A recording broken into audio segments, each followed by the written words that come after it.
Hey everybody, it's the Word, and today, right now, we're going to talk a little bit about Proverbs 19.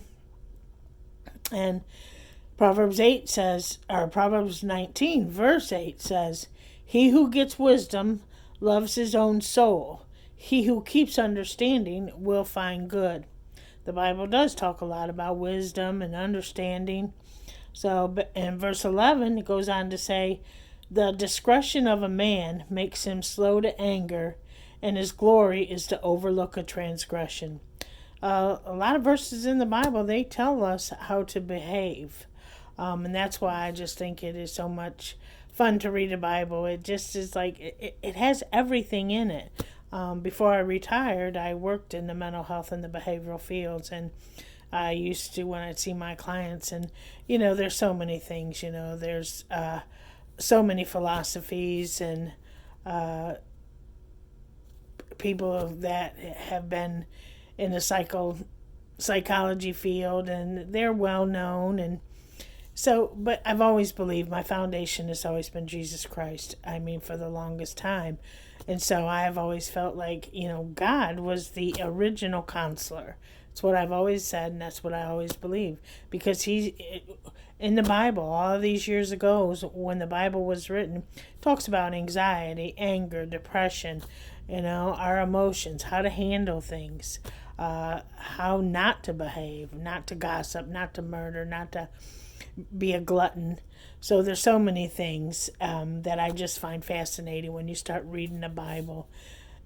17, "He who has pity on the poor lends to the Lord, and he will pay back what he has given." Verse 20, "Listen to counsel and receive instruction, that you may be wise in your latter days." 21, "There are many plans in a man's heart. Nevertheless, the Lord's counsel, that will stand." And verse 22, "What is desired in man is kindness, and a poor man is better than a liar."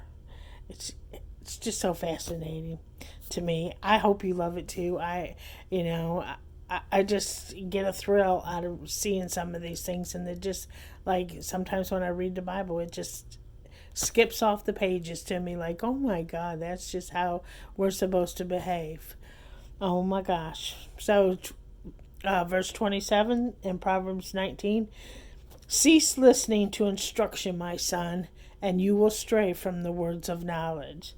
So if you cease listening to this instruction, you will stray from the words of knowledge. And when you stray from those words, that's how we have a tendency to get in trouble and to do things that we know we shouldn't do. I have said in my past video, after I retired, I really didn't retire really because I had already started taking care of my elderly brother, who was a veteran, and he had, let's just say, many mental disturbances, and I didn't always behave very well. Sometimes I resented the whole situation, and so things like that, I'm sorry for. I knew better. I just did not do it. And so we have to be very careful. I mean, I was still reading the Word and loving God, and had church attendance and volunteering, but I still just didn't behave. So, but in the best that I could have.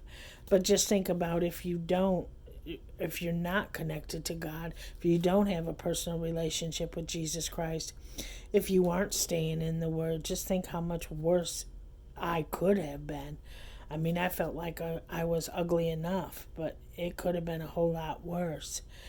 So anyways, kind of rambling on, but I just want to say that I just so appreciate all of you. I appreciate every single subscriber, every single person that watches, that reads the Word, that just loves the Lord. Oh, it's just an amazing thing when you have a personal relationship with Jesus Christ. And if anyone doesn't, there's a link in the description for a prayer of salvation. It's an easy, simple prayer. Praying for your salvation is simple and easy, but it's so impactful. It's so powerful. It will change your life. I love you all so very much. Have a very, very lovely day and love while you can. Bye bye.